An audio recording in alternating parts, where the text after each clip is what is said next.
সোনালি সূর্যটা ধীরে ধীরে পশ্চিম আকাশে হেলে পড়েছে, ঠিক যেমন করে একটা নতুন জীবনের সূচনা হয় পুরনো দিনের রক্তিম ছায়ায়। রাজপ্রাসাদ জুড়ে আজ যেন এক অপূর্ব মোহময়তা। প্রতিটি দেয়াল, প্রতিটি স্তম্ভ, এমনকি বাতাসও যেন আজ বিয়ের সুরে বাঁধা। হাজার হাজার রঙিন আলোয় সাজানো প্রাসাদের প্রতিটি কোণা জ্বলজ্বল করছে সোনালি জ্যোৎস্নার মতো। প্রাসাদের দক্ষিণ চত্বরে বিশাল একটি মণ্ডপ বানানো হয়েছে। মাথার ওপর রূপলি রেশমি ছাউনি, নিচে লাল সোনালি কার্পেট, আর মাঝখানে গোলাপি আর সাদা ফুলে মোড়ানো মঞ্চ। সেখানেই বসবেন আজ রাজকন্যা, অর্ককন্যা মেহরিন। মেহরিন, যার নামেই শুরু হয় কবিতা, যার হাসিতে গলে যায় বরফ, আর যার চোখে লুকিয়ে থাকে হাজার বছর পুরনো কোনো প্রেমগাথা। আজ সে বসবে সবার সামনে, কনের সাজে, সোনার জরির কাজ করা লেহেঙ্গা, মাথায় টুকটুকে লাল ঘোমটা, গলায় রুবির হার, হাতে কাঁচের চুড়ি, আর আলতা পরা পায়ে রূপলি নুপুর, চুলে চন্দ্রমল্লিকা, আর হাসিতে এক অদ্ভুত সংকোচ। তার চারপাশের রমণীরা মেহেবুবা ও চুমকি মাথায় ওড়না টেনে দিল। অন্য রমণীরা নাচছে, চারপাশে ঢাক বাজছে, শঙ্খধ্বনি উঠছে। আর ঠিক তখনই দূর থেকে শোনা গেল ঘোড়ার টকবক শব্দ। সোনালি রথে চড়ে আসছে রাজপুত্র হৃদ। সাদা পোশাকে, কোমরে তরবারি, মাথায় পাগড়ি, তার চোখের দৃষ্টি সোজা মেহেরিনের দিকে। সে জানে এই রাজ্য, এই সভা, এই আয়োজনের মাঝেও রাজকন্যা ছাড়া আর কিছুই তার চোখে পড়ছে না। প্রাসাদের মূল দরজায় দাঁড়ানো হৃদ এক ঝলক তাকালো মেহেরিনের দিকে। তাকানোটা এমন ছিল যেন সমস্ত পৃথিবী থেমে গেছে ওই দুজনের চোখাচোখির মুহূর্তে। সবার মাঝে ধীরে ধীরে এগিয়ে এলো হৃদ। রাজা ফিরোজ আর রানী মালিহা হাসি মুখে আশীর্বাদ করলেন। হৃদ হাত বাড়িয়ে বলল, চলো আমার রাজকন্যা। মেহেরিন লাজুক হাসিতে মাথা নিচু করে রাখল, কিন্তু চোখে ছিল এক অদ্ভুত সাহস। সে জানে এই হাতটা ধরে রাখবে সারা জীবন। আকাশের তারা গুনছে, চাঁদ যেন আজ একটু বেশি উজ্জ্বল, কারণ আজ রাজ্যের রাজকন্যা মেহেরিন আর রাজপুত্র হৃদের শুভ বিবাহ। প্রাসাদের ভেতর আজ যেন রূপকথার রাজ্য নেমেছে। মেহেরিন আর হৃদ আজ তাদের শুভ বিবাহ বন্ধনে আবদ্ধ হবার দিন। দরবার হলে বসেছে রাজসভার মতো এক আসর। আলো আধারিতে দুলছে প্রদীপ, বাতাসে গোলাপ আর চন্দনের গন্ধ।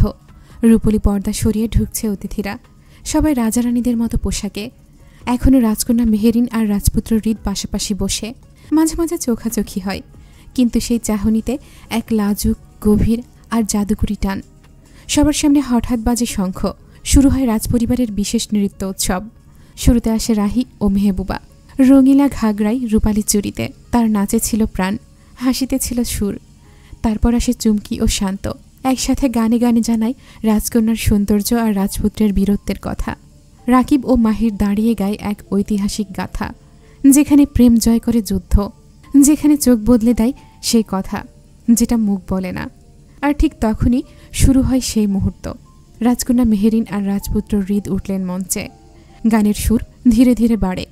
হৃদ এগিয়ে আসে, হাত বাড়ায়। মেহেরিন একটু হকচকিয়ে, একটু লাজুক হেসে হাতে হাত রাখে। নরম গানের সুরে শুরু হয় তাদের প্রথম রাজনৃত্য। না, সেখানে জাঁকজমক নয়, বরং ছিল এক নিঃশব্দ স্বীকারোক্তি। হৃদ মাঝে মাঝে মেহেরিনের চোখে চোখ রাখে, যেন বলতে চায়, তোমাকে চেয়েছি, পেয়েছি, আর এখন সবকিছুর চেয়ে বেশি ভালোবাসি। চারপাশে কেউ কেউ চোখে জল ফেলছে, কেউ থমকে দাঁড়িয়ে আছে। এটা যেন শুধু এক নাচ না, এটা ছিল প্রেমের প্রতিজ্ঞা। আর দূরে দাঁড়িয়ে রাহি, মেহেবুবা ও চুমকি হাততালি দিয়ে হাসছে, চোখে আনন্দ, ঠোঁটে প্রশংসা। আর এইভাবেই এক রাজপ্রাসাদে রূপকথার মতো রাতের মাঝে মিলেছে দুটি হৃদয়, যাদের ছায়া গায়ে আজও জ্যোৎস্না পড়ে। রাজনৃত্যের মাঝখানে যখন চারপাশ নীরব আর জ্যোৎস্নার মতো আলো ঝরে পড়ছে মঞ্চে, হৃদ হঠাৎ মেহেরিনের কানে নিচু হয়ে এক নিঃশব্দে বলল, আজ থেকে তুমি শুধু আমার। কেউ কিছু বলুক আর না বলুক, আমি তোমাকে পৃথিবীর সব কিছুর চেয়ে বেশি ভালোবাসি। মেহেরিন কেঁপে উঠল, বুকের ভেতর কেমন যেন হালকা ঝড় উঠল। তবে সে কিছুই বলল না, শুধু চোখ তুলে হৃদকে দেখল। আর সেই চোখে ছিল অসম্পূর্ণ হাজারটা কবিতা। ঠিক তখনই দূরে দাঁড়িয়ে থাকা একটা মেয়ে, নাম অদ্রিজা, যার চোখে ছিল অভিমানের ঝিলিক। সে হৃদকে পছন্দ করত বহুদিন ধরে, কিন্তু কখনো বলতে পারেনি। আজকের এই দৃশ্য তার ভেতরকার কষ্টটাকে বিষ বানিয়ে তুলল। সে সোজা গেল রাহির কাছে, মুখে হাসি রেখে বলল, তোর ভাবি মেহেরিন তো অনেক ভাগ্যবতী, হৃদের মতো মানুষ ওকে পেয়ে গেল। আর কেউ হয়তো চেয়ে চেয়ে দেখবে। রাহি সব বোঝে। সে হেসে বলল, ভাগ্যও সাহসীদের হয়, আর ভালোবাসা চাওয়ার না, দেওয়ার বিষয়। চুমকি তখন পাশে এসে ফিসফিস করে বলল, আমাদের মেহু তো এমনই, সে ভালোবাসা পায় কারণ সে মন দিয়ে ভালোবাসে। আসরের মাঝে আবারও গান শুরু হয়। হৃদার মেহেরিন হাত ধরে মঞ্চ ছেড়ে নামে। সবার সামনে ওরা এখন শুধুই রাজকন্যা রাজপুত্র নয়, ওরা হয়ে উঠেছে সেই জোড়া তারা, যারা একে অপরকে ছাড়া অসম্পূর্ণ। আর অদূরে দাঁড়িয়ে অদ্রিজার চোখে জল চিকচিক করে উঠল, কিন্তু কারো চোখে সেটা পড়ল না, কারণ সেই মুহূর্তে ভালোবাসা জয়ী হলো সব কিছুর ওপর। আলো ঝলমলে রাজপ্রাসাদ, সোনার উপর অলঙ্কারে মোড়া দরবার হলের মাঝখানে সজ্জিত বিয়ের মঞ্চ। মেহরিনের গায়ে রক্তলাল বেনারসি, কপালে টিকলি, চোখে আবেশ। পাশেই দাঁড়িয়ে হৃদ, সাদা শেরওয়ানি আর চোখে তীব্র এক সিদ্ধান্তের দীপ্তি। সবার সামনে এসে মেহরিনের বাবা আদর আর গর্বে পরিপূর্ণ কণ্ঠে বললেন, আজ আমার মেয়েকে তুলে দিচ্ছি এমন এক যুবকের হাতে যে শুধু যোগ্যই নয়, আমার মেয়েকে ভালোবাসার আসল দাবিদার। হৃদ, আমার মেহরিন এখন তোমার। মেহরিনের হাতটা যখন হৃদের হাতে তুলে দেওয়ার জন্য বাড়ালো, রাজপ্রাসাদ জুড়ে নিস্তব্ধ আবেগ। ঠিক তখনই ঘন ধোঁয়ার কুণ্ডলী আর কালো কাপড়ে মুখ ঢাকা একদল আগন্তুক চারপাশ ঘিরে ফেলে। রাজপ্রাসাদের সমস্ত রক্ষী মুহূর্তেই সতর্ক। আতঙ্কের ছায়া নেমে আসে মঞ্চে। এর মাঝেই এক গম্ভীর কণ্ঠ গর্জে ওঠে, রাজকন্যা মেহরিন আমার, আমি ছাড়া আর কেউ ওকে স্পর্শ করতে পারবে না। ভালোবাসা নয়, অধিকার আমার। সবার চোখে বিস্ময়, কেউ চিনতে পারছে না মুখ ঢাকা সেই লোকটিকে। মেহরিন হৃদের হাত চেপে ধরে। হৃদ ঠান্ডা গলায় বলে, ভালোবাসা কেড়ে নেওয়া যায় না, আর যাকে ভালোবাসা যায় আর তার উপর অধিকার দাবি করে না কেউ। চোখে চোখ হৃদ আর মেহরিনের, দুজনের মাঝখানে দাঁড়িয়ে এখন বিশাল এক পরিণতির অপেক্ষা। তখনই ব্যাকগ্রাউন্ডে ঢোলের শব্দ। একদল রাজপ্রাসাদের যোদ্ধা ছুটে আসে। চুমকি আর রাহি দূর থেকে চিৎকার করে, ওই লোকটা কে? ও মেহু আর হৃদকে আলাদা করতে পারবে না। রাজপ্রাসাদ জুড়ে উৎসবের আবহ মুহূর্তেই ভয় আর আতঙ্কে রূপ নেয়। মুখোশধারী লোকটির চোখে হিংস্রতা জলজল করছে। সে দৃষ্টি সোজা হৃদের চোখে, কঠিন হুমকিময়। তার হাতে ধারালো একটি তরবারি। সে হঠাৎ ঝাঁপিয়ে পড়ে হৃদের দিকে। হৃদ সামনে ওঠার আগেই প্রচণ্ড এক আঘাতে মাটিতে পড়ে যায়। চারপাশ থেকে মুখোশধারীরা এগিয়ে আসে, সবাইকে অস্ত্রের মুখে দাঁড় করায়। রাজসৈন্য, অতিথি, এমনকি চুমকি, রাহি, মাহির, রাজারানী বা শান্তরাকি পর্যন্ত কিছুই করতে পারে না। মুখোশধারী সেই লোকটি মেহরিনের হাত টেনে তোলে। আমার রাজকন্যা, সে নিচু গলায় বলে, তোমাকে কেউ ছিনিয়ে নিতে পারবে না। মেহরিন কাঁপতে কাঁপতে বলে, কে আপনি? আমাকে ছেড়ে দিন। কিন্তু তার কণ্ঠস্বর হারিয়ে যায় কোলাহলে। একটা শীষ দেয় লোকটা, আর সঙ্গে সঙ্গেই রাজমঞ্চের সামনে এসে দাঁড়ায় একটা কালো ঘোড়া। সে জোর করে মেহরিনকে উঠিয়ে নেয় সেই ঘোড়ায়। চারপাশে কেউ কিচ্ছু করতে পারে না, সবাই অস্ত্রের মুখে বন্দী। রক্তাক্ত অবস্থায় হৃদ উঠে দাঁড়ানোর চেষ্টা করে। মেহরিনের দিকে হাত বাড়ায় অসহায় চোখে। মুখোশধারী লোক তাকিয়ে বলে ওঠে, তাকে ভালোবেসেছ? দেরি হয়ে গেছে রাজপুত্র, সে এখন আমার। তারপর ধুলোর ঝড় তুলে মেহরিনকে নিয়ে মুখোশধারীরা প্রাসাদ ছেড়ে যাচ্ছে। হৃদের ঠোঁটে তখন কেবল একটাই শব্দ, মেহু। মেহরিন চিৎকার করে ওঠে, হৃদ, আমাকে বাঁচাও। কিন্তু চারপাশে তখন ছুরি, তরবারি, বিষাক্ত নীরবতায় পরিপূর্ণ। তারা অন্ধকারে মিলিয়ে যায়। ঘরটা নিস্তব্ধ। জানালার ফাঁক দিয়ে চাঁদের আলো এসে পড়েছে বিছানায়। নিঃশব্দ রাতে হঠাৎ না বলে একটা তীব্র চিৎকারে কেঁপে উঠল ঘর। মেহরিন ঘেমে নিয়ে উঠে বসে পড়ল। নিঃশ্বাস ফেলে, চোখ দুটো বিস্ফোরিত, বুকের ভেতর ঢিপ ঢিপ শব্দ। চুমকি ও রাহি চমকে ঘুম থেকে উঠে যায়। সাথী ও মৌ জেগে যায়। রাহি প্রথমে ছুটে আসে, মিহু আপু, কি হয়েছে তোর? চুমকি পাশে এসে ধরে, এমন করে চিৎকার করলি কেন? সাথী আর মৌ বলছে, ভয় পেয়েছে মনে হয়। মেহরিন কিছু বলতে পারছিল না, গলা শুকিয়ে গেছে, চোখের কোণে অশ্রু চিকচিক করছে। রাহি ওর মাথায় হাত বুলিয়ে বলে, স্বপ্ন দেখেছিস মেহু আপু? মেহরিন আস্তে মাথা নাড়ে, গলার স্বর কম্পিত। ভয়ঙ্কর, কেউ আমাকে নিয়ে যাচ্ছিল। সবাই চুপ, কেউ কিছু করতে পারছিল না। চুমকি এক গ্লাস পানি এগিয়ে দেয়, পানি খা, আর ভয় পাস না, আমরা তো আছিই তোকে ঘিরে।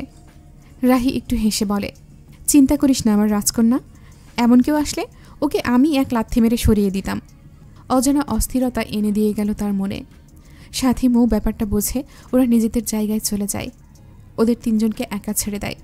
মেহরিনের চিৎকার রাতের নিস্তব্ধতা ছেড়ে যেন এক অজানা ঝড়ের ঘূর্ণি তৈরি করল। পাশের রুমেই ছিল হৃদ, শান্ত আর রাকিব। চিৎকার শোনার সাথে সাথেই হৃদ যেন এক প্রকার দৌড়ে এলো দরজার সামনে। মেহেরিন, দরজা খোলো, কি হয়েছে? মেহেরিন! হৃদ কাঁপা কণ্ঠে দরজা ধাক্কা দিল। শান্ত রাকিবও ছুটে এলো। ভাই, কি হয়েছে? হৃদ বলল। মেহেরিন চিৎকার করলো, কিছু একটা ঘটেছে। চুমকি আর রাহি দুজনেই থমকে গেছে। মেহেরিনের চোখে জল, বিছানার চাদরটা মুঠো করে ধরে আছে। রাহি হঠাৎ সামলে গিয়ে উঠে দরজার ছিটকিনি খুলে দেয়। দরজা খোলার সাথে সাথেই হৃদের এক পা ভেতরে। চোখ খুঁজে বেড়ায় মেহেরিনকে। চোখ আটকে যায় বিছানার কোণে সংকুচিত হয়ে বসে থাকা মেয়েটির ওপর। মেহেরিন! তার গলা একটু নরম হয়ে আসে। তুমি ঠিক আছো? মেহেরিন মাথা নাড়ে, কিন্তু চোখে জল, কণ্ঠস্বর কাঁপা। স্বপ্ন, ভয়ঙ্কর একটা স্বপ্ন দেখলাম, তাই আমি আর বলতে পারবো না।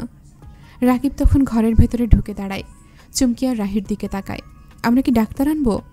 রাহি বলল, না ভাইয়া, ভয় পেয়েছে ও, আর কোনো সমস্যা নেই। একটু পানি খাওয়ালাম, এখন ভালো লাগবে। আপনারা বেশি চিন্তা করবেন না।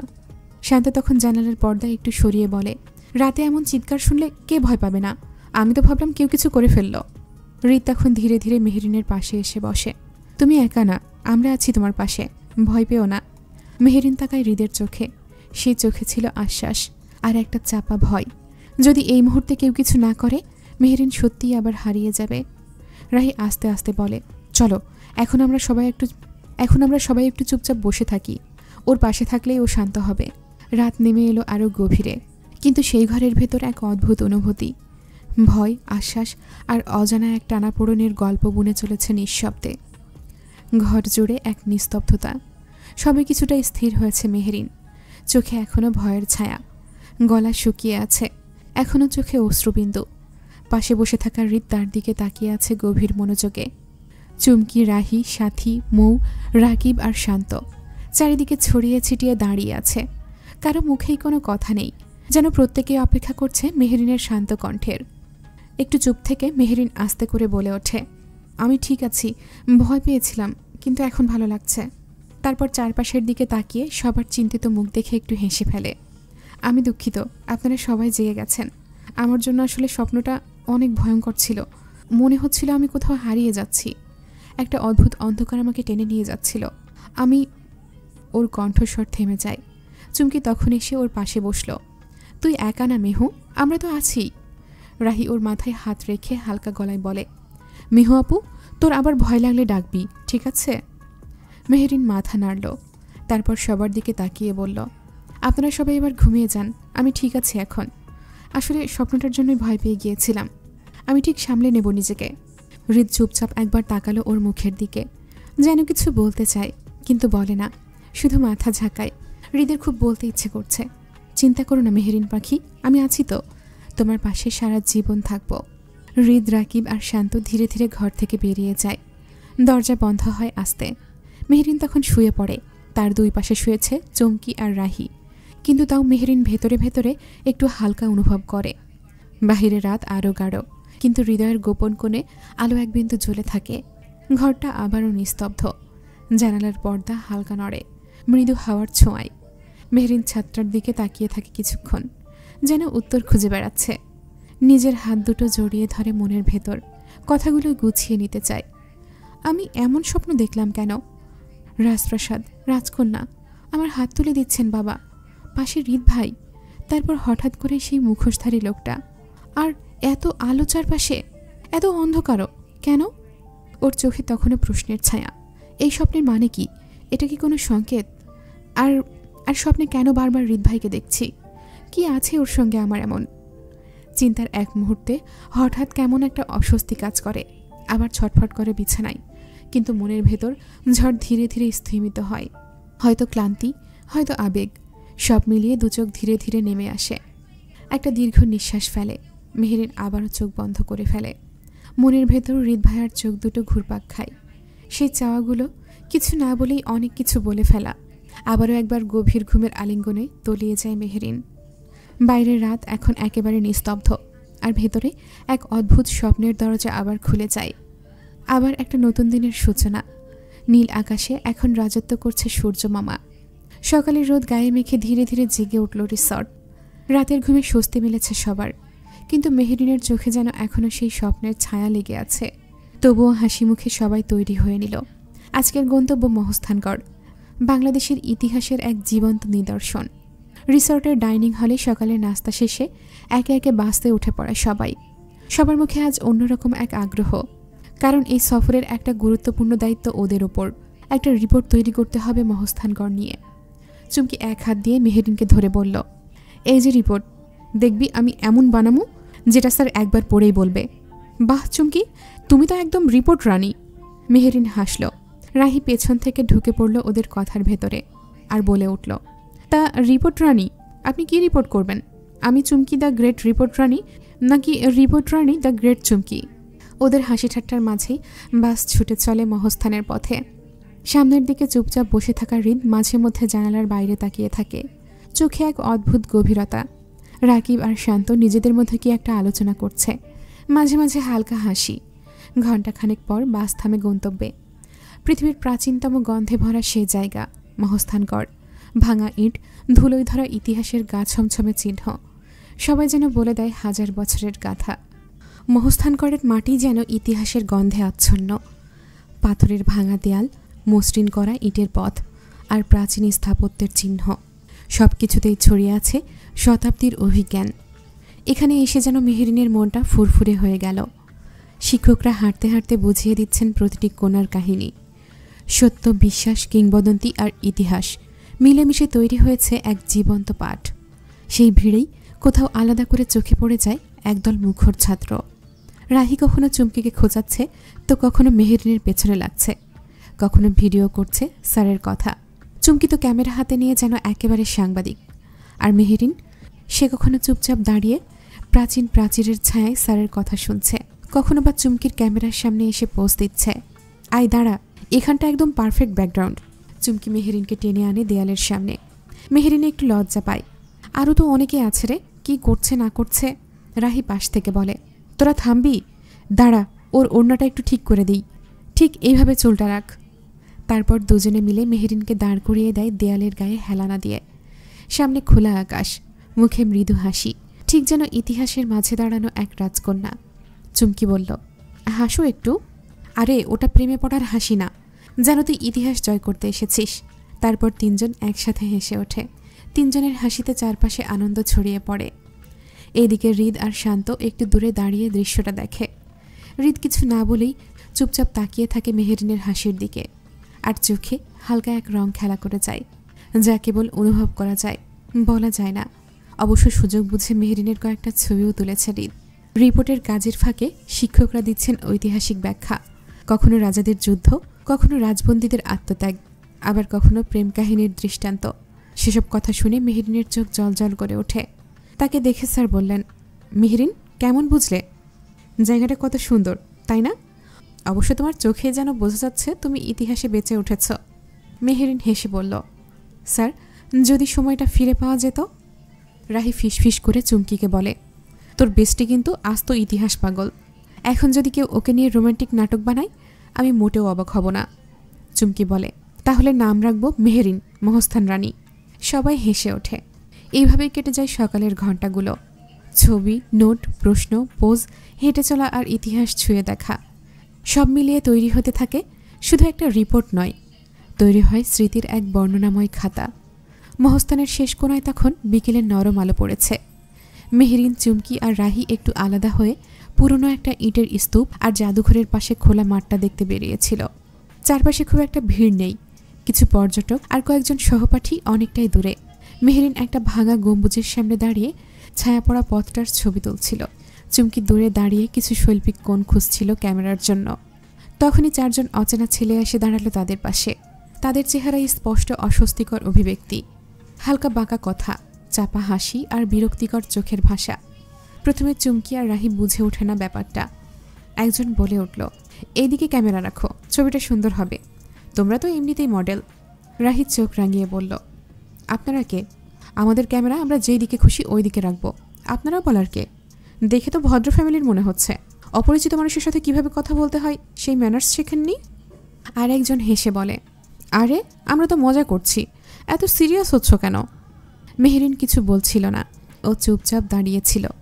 চোখের কোণে শুধু চারপাশের সঠিক মুহূর্ত খুঁজছিল, কখন কোথায় থেকে বেরিয়ে যাওয়া যাবে। কিন্তু রাহি চুপ থাকার পাত্রী নয়, সে রীতিমতো ধমক দিয়ে বলে ওঠে, নিজেদের ভালো চাইলে চলে যান এখান থেকে। তাদের মধ্যে একজন আরও এক ধাপ এগিয়ে এসে মজা করে বলে, আরে সুন্দরী, রেগে যাচ্ছ কেন? আমরা তো শুধু একটু গল্প করতেই এসেছি। এই কথা শোনা মাত্রই রাহির চোখ রক্তবর্ণ হয়ে যায়।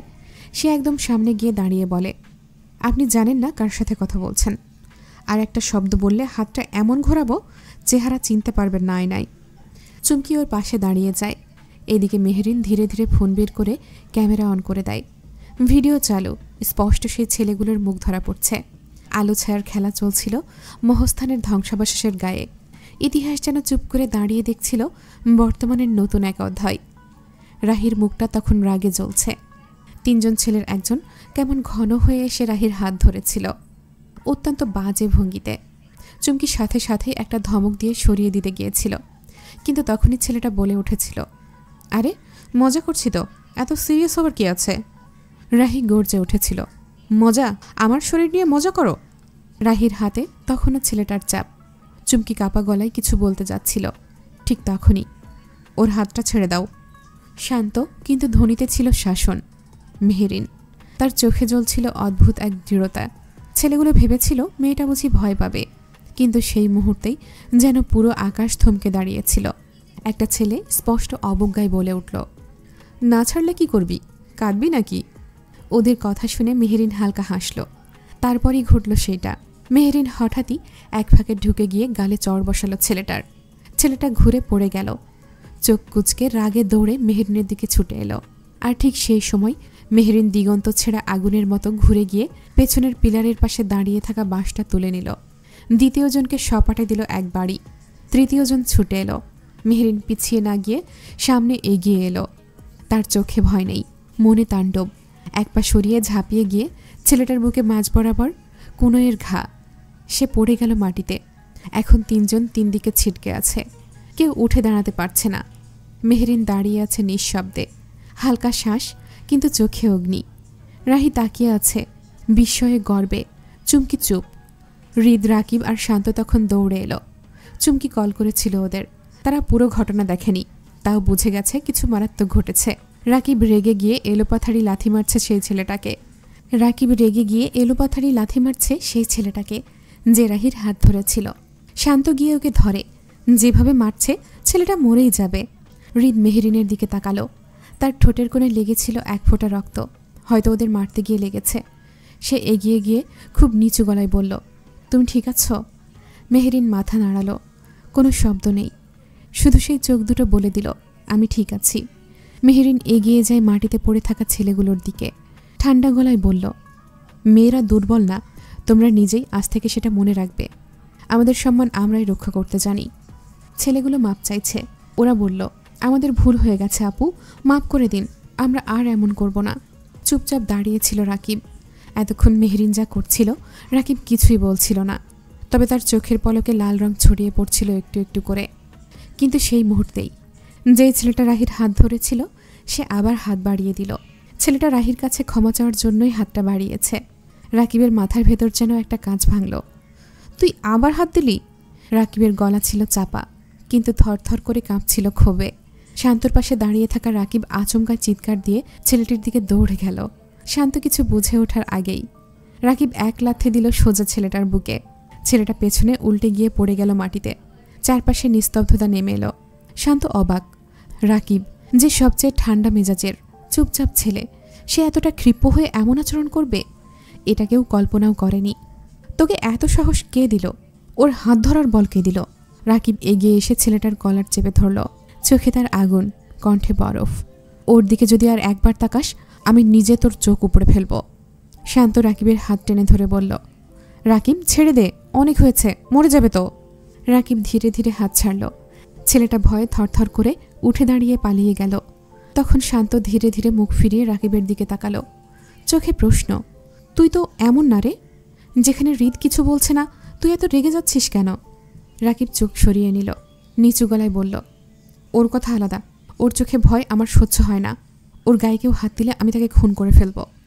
শান্ত বুঝে গেল এটাই রাকিবের ভালোবাসা নামের অজানা ভূখণ্ডে প্রথম ঝড়।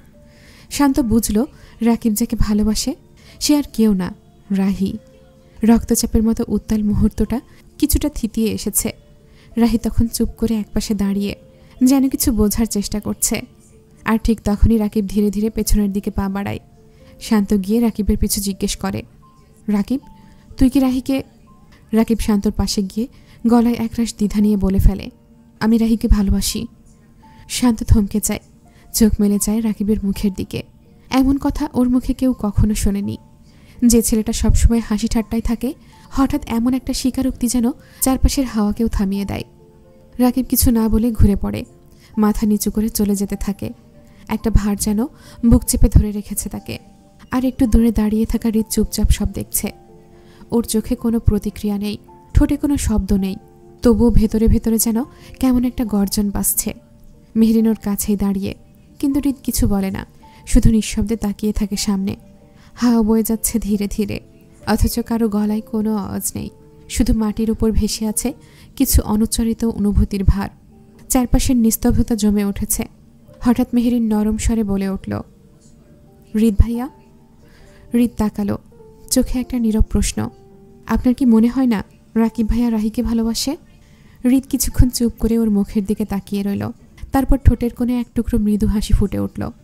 আমি জানি, শান্ত অথচ গভীর স্বরে বলে উঠল সে। মেহরিন কিছুটা অবাক হয়ে চেয়ে থাকলো ওর দিকে। হৃদ আবারও মুখ ফিরিয়ে আকাশের দিকে তাকালো, যেন বহু আগেই সব বুঝে ফেলেছে, শুধু অপেক্ষা করছে কার কখন সাহস হবে তা বলার। নীরবতা আবার ঘিরে ধরে দুজনকে, তবে এবার সেটা অস্বস্তির নয়, বরং এক ধরনের বোঝাপড়ার, এক ধরনের নীরব সম্মতির। অন্যদিকে রাহি রাকিবের যাওয়ার পানে তাকিয়ে থাকে, মনে মনে রাকিবের গোষ্ঠী উদ্ধার করছে। শালা ডেমন, মনে মনে গর্জে উঠল সে। আমাকে একটু ছুঁয়েছে বলে গন্ডারের মতো রাগে ফুসফুস করছে, এমন ভাব যেন আমাকে ধরেনি, ওর গায়ে বিচুটি পাতা ঘষে দিয়েছে। আমি হলে ঠিক তোর গায়ে বিচুটি পাতা লাগিয়ে দিতাম, বলদ কোথাকার। দাঁতে দাঁত চেপে আবারও বলল, এই যে আমাকে একটু স্পর্শ করেছে বলে রেগে গেলি, আসলে যে আমাকে নিয়ে কত পজিটিভ তা না হয় বুঝলাম, তাই বলে তুই যে ভালোবাসিস সেটা আমাকে বলবি না? তারপর চোখ গুটিয়ে একটা দুষ্টু হাসি হেসে রাহি বিড়বিড় করে বলল, গোলামের পুত, ভালোবাসিস তাও বলিস না মুখ ফুটে। আচ্ছা ঠিক আছে, না বলিস, তোর ইচ্ছা, কিন্তু যখন দেখবি আমি অন্য গোলামের পুতের হাত ধরে হাঁটছি তখন বুঝবি কত ধানে কত চাল। ভালোবাসার কথা তুই নিজে এসে আমাকে বলবি, কিভাবে না বলে থাকিস সেটা আমিও দেখব। তোকে দিয়ে যদি ভালোবাসার কথা আমি না বলাতে পারি, আমার নাম রাহি তালুকদার না। এই ইট বালু সিমেন্ট পাথর আকাশ বাতাস সবাইকে সাক্ষী রেখে প্রতিজ্ঞা করলাম আমি। হঠাৎ নিজের কথায় নিজেই হেসে ওঠে রাহি, মনে মনে বলে, ছি রাহি, তোর মুখে এসব কি ভাষা? মুখে মুচকি হাসি, চোখে ঝিলিক। রাহি জানে এই খুনসুটি, এই ঠাট্টা, এই না বলা ভালোবাসাগুলো সবই গল্পের মতো সুন্দর, একটু হাসির, একটু আবেগের। রাহি তখনও নিজের মনে দাঁড়িয়ে দাঁড়িয়ে ফিসফিস করে চলছে। তার চোখে ছিল দুষ্টু ঝিলিক, আর ঠোঁটে গজানো এক টুকরো বিজয়ের হাসি। কিন্তু সে জানত না তার ঠিক পাশেই দাঁড়িয়ে আছে চুমকি, চুপি চুপি, আর ওর একপাশে কৌতূহলী চোখে মেহেরিন দাঁড়িয়ে আছে। কথা শেষ হতে না হতেই চুমকি আর মেহেরিন একসাথে হেসে উঠল। রাহি থমকে গেল, চোখ গোল গোল, মুখ হা। তোরা কখন এলি? ও মা, সব শুনে ফেলিসনি তো? চুমকি হাসি চেপে বলল, মোটামুটি তুই গোলামের পুত বলার আগেই। আর মেহেরিন তখন হাসতে হাসতে বলল, রাহি, ভালোবাসার দাওয়াত দেখি একদম নাট্যশালার মতো জম্পেশ। রাহির মুখ তখন লাল নীল হয়ে উঠেছে, কিছুটা লজ্জায়, কিছুটা রাগে। সে এক ঝাঁকুনি দিয়ে বলল, আরে ধুর, তোরা না থাকলে আমি কত শান্তিপূর্ণ ফিসফিসানি চালাতে পারতাম। চুমকি চোখ টিপে বলল, না রে বোন, তোর প্রেম ফিসফিস থাকলে চলবে না, সেটা পুরোটাই মাইক ঘোষিত হওয়া দরকার। আর এক দফা হাসি, আর সঙ্গে সঙ্গে রাহির এক চাপড় চুমকির পিঠে। সন্ধ্যার হালকা আলোয় তিনজনের খিলখিলিয়ে হাসির মাঝে মিলিয়ে গেল ভালোবাসার এক পাগলাটে রং। 3 দিন যেন চোখের পলকেই কেটে গেল। ঘোরাঘুরি, হাসাহাসি, শীতল বাতাসে মিশে থাকা নরম বন্ধুত্ব, আর চুপিসারে গড়ে ওঠা না বলা আবেগ, সব মিলিয়ে মুহূর্তগুলো যেন জাদুর মতো। এখন সেই জাদু ফুরিয়ে আসছে। সন্ধ্যার আলোটা ধীরে ধীরে গাঢ় হয়ে আসছে। মহস্থানগড়ে দিনভর ঘোরাঘুরি আর রিপোর্ট তৈরির ব্যস্ততায় সবাই ক্লান্ত, কিন্তু মনটা আজ অদ্ভুতভাবে হালকা। রিসোর্টে ফিরে এসে ব্যাগ গোছানোর হালকা গুঞ্জন চলছে রুমে রুমে। কারো জামা খুঁজে পাচ্ছে না, কেউ বা চুলে ফুল গুজে আয়নার সামনে দাঁড়িয়ে শেষ এক ঝলক ছবির জন্য তৈরি। ঘরের বাতি জ্বলছে, দরজা আধখোলা। শান্ত পায়চারি করছে বারবার। একবার জানালার কাছে, আবার দরজার দিকে, চোখে মুখে অস্থিরতা, হতাশা, রাগ আর একটু অভিমান। ফোনটা বারবার হাতে নিচ্ছে, খুলে দেখছে চুমকির মেসেজ, সিন দেওয়া, কিন্তু কোনো উত্তর নেই। ফোন দিলে রিং হয়ে কেটে যাচ্ছে। একবার নিজের চুল টেনে ধরে চুপচাপ দাঁড়িয়ে রইল। হঠাৎ রাকিব চুপি চুপি দরজায় এসে দাঁড়ালো। মুখ দেখেই বোঝা গেল বন্ধুটা ভেতর থেকে ভেঙে পড়েছে। তুই আবার এভাবে গুমড়ে মরছিস কেন রে ভাই? রাকিব জিজ্ঞেস করল। শান্ত গভীর শ্বাস ফেলে বলল, ও আমার সাথে কথা বলছে না রে, ফোন ধরছে না, শুধু সিন দিচ্ছে। জানি রাগ করে আছে, কিন্তু কী নিয়ে রেগে আছে সেটাই তো বুঝতে পারছি না। এভাবে চুপ করে থাকলে তো আমি পাগল হয়ে যাব। রাকিব দরজার কড়াই হেলান দিয়ে দাঁড়িয়ে বলে ওঠে, এত ভাবাভাবির কি আছে ভাই? সোজা গিয়ে বলে দে, আমি কি করেছি জানি না, তবুও মাপ চাইছি, আমি দুঃখিত। আর তা না হলে তুই যে ওকে ভালোবাসিস সেটা বলে দে। শান্ত মেঝের দিকে তাকিয়ে কাঁপা গলায় বলল, ভয় পাই রে, যদি ও ফিরে না আসে, যদি আমি বলার পরই সব হারাই। রাকিব হেসে বলল, হারাবি না ভাই, বরং তোর চুপ থাকাটাই তোকে দিনে দিনে হারাচ্ছে। আজ না বললে আর কবে বলবি? কাল সকালের বাসেই তো চলে যাচ্ছি আমরা। শান্ত আর কিছুই বলল না, একবার মুঠোফোনটা শক্ত করে ধরল। চোখ দুটো বন্ধ করে গভীর একটা নিঃশ্বাস নিল। এবার বোধহয় সত্যিই বলার সময় হয়ে গেছে। বাগানের শেষ মাথায় ছোট্ট একটা বেঞ্চিতে চুপচাপ বসে আছে চুমকি। মুখে থমথমে ভাব, চোখে একরাশ অভিমান। ঠোঁট দুটো এমনভাবে চেপে রেখেছে যেন কেউ প্রশ্ন করলেই রাগে বিস্ফোরণ ঘটাবে। মাথায় ফ্লোরাল প্রিন্টের ওড়না ঝুলানো আছে, কিন্তু ওর পুরো মুড কালবৈশাখীর ঝড়ের মতো। মেহেরিন আর রাহি দূর থেকে ওর মুখের অবস্থা দেখে আর সামলাতে পারল না। দুজনেই ধীরে ধীরে বেঞ্চির পাশে গিয়ে দাঁড়ালো। রাহি একবার মেহেরিনের দিকে তাকিয়ে ফিসফিস করে বলল, ভাইরে, মুখখানা দেখ মেহু আপু, মনে হচ্ছে কাশ্মীরের পাহাড়ে কেউ বরফ ছুঁড়ে মেরেছে। মেহেরিন চোখ টিপে হেসে বলে, শান্ত ভাইয়া ঘটিত কেস ভাই, ভালোবেসে কষ্ট পেলে এমনই হয় বোন। মেলাদিন ধইরা হেসে ফুসে ভালোবাসি না বলা প্রেম, এখন প্রেমে ফুসফুসে আগুন। চুমকি ওদের দিকে তাকালো না পর্যন্ত, নিচু গলায় বলল, তোরা দুজন যা তো, একটুও ভালো লাগছে না এখন এইসব হাসাহাসি। মেহেরিন এবার সিরিয়াস হলো, পাশে বসে বলল, শান্ত ভাইয়ের সাথে কি হয়েছে বলতো?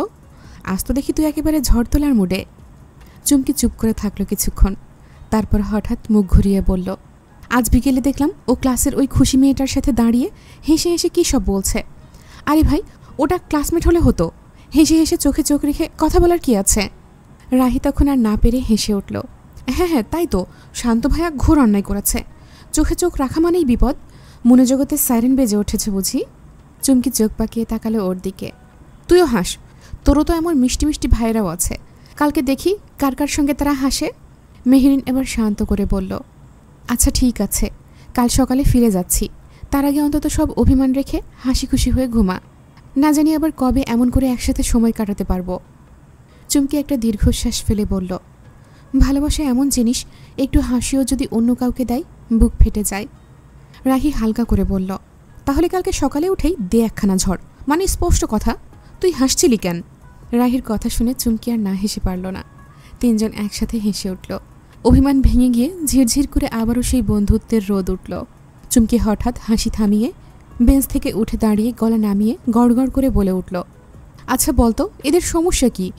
মানে রীতিমতো একটা জাতীয় রহস্য। রাহি আর মেহেরিন দুজনই অবাক হয়ে ওর দিকে তাকায়। চুমকি হাঁটাহাঁটি করতে করতে বলে, শান্ত ব্যাককলটা আমাকে ভালোবাসে, এটা আমি কাঁচের মতো পরিষ্কার বুঝি, কিন্তু মুখ ফুটে বলবে না কেন? বললে কি ওর বুকের ভেতর কেউ বোমা মেরে দেবে? মেহেরিন আর রাহি মুখ টিপে হাসে। চুমকি থেমে থাকে না, আগুনে আরও জ্বালানির মতো যুক্তি দিয়ে যেতে থাকে।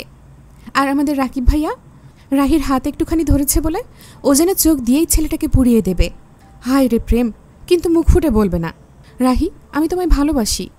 না, সে কথা মুখে আসে না, হাব ভাব দেখে পাড়াপড়শি বুঝে গেছে, শুধু ও ছাড়া। রাহি গালে হাত দিয়ে বলে, আরে ছাড় তো ওই গাধার কথা, ওইটা একটা বলদ বুঝলি, 1 নম্বরের গাধার বাচ্চা। চুমকি এবার আর চুপ করে না, আকাশের দিকে তাকিয়ে দম নিয়ে বলে, তাও একটা রেহাই ছিল যদি ওরা দুজনই হতো। আর এইদিকে আমাদের হৃদ ভাই, উনি এত মেপে ভালোবাসেন যেন প্রেমটা হিরে, তালা বন্ধে রেখে দিলে দাম বাড়বে। যাকে ভালোবাসেন তাকেও বলেন না, শুধু বলেন সময় হলে তুলে নিয়ে যাব। মানে কি, প্রেম নাকি গাছের আম, পাকলে পেড়ে নিয়ে যাবে? মেহরিন রীতিমতো হেসে কুজো হয়ে যায়। আর রাহি বলে, চুমকি আপু তুই একটা নাটক বানা, একেবারে নাট্যশিল্পী। চুমকি তখন নাক উঁচু করে বলে, না রে, আমি নাটক নই, আমি কেবল প্রেমে পড়ে থাকা একটা সাধারণ মেয়ে, যে একটু সাহস করে বলতে জানে ভালোবাসি মানে ভালোবাসি, মুখে বলাটা অন্যায় নয়। মাঝরাতে বাগানে সেই মুহূর্তে যেন একটা আবেগঘন হাওয়া বয়ে যায়, আর 3 মেয়ের হাসি ঠাট্টায় ঢেকে যায় তাদের মনের ভেতরের শত কষ্ট। হঠাৎ ফোন বেজে উঠল। চুমকি মোবাইল স্ক্রিনের দিকে তাকিয়ে রীতিমতো চোখ পাকালো। ফোনে আবারও শান্তর নাম ভেসে উঠেছে। কল দেখে যেন আবার ওর একটা গা চাড়া দিয়ে উঠল। দেখ, আবার কল দিচ্ছে বলেই মুখে এমন এক অভিব্যক্তি নিল যেন ওর সামনে শান্ত নিজেই দাঁড়িয়ে আছে। রাহি আর মেহরিন ওর দিকে তাকিয়েছিল চুপচাপ। চুমকি এবার রীতিমতো গর্জে উঠল, শালা, ধরবই না কল। যে হাসি লুকাতে না পেরে দাঁত কেলিয়ে কেলিয়ে ক্লাসের মেয়েদের সঙ্গে গল্প করিস, তার আবার মুখ দেখা লাগে? যার সঙ্গে দাঁড়িয়ে দাঁড়িয়ে গালের খুঁটির মতো দাঁত দেখাচ্ছিলি, তার কাছে যা।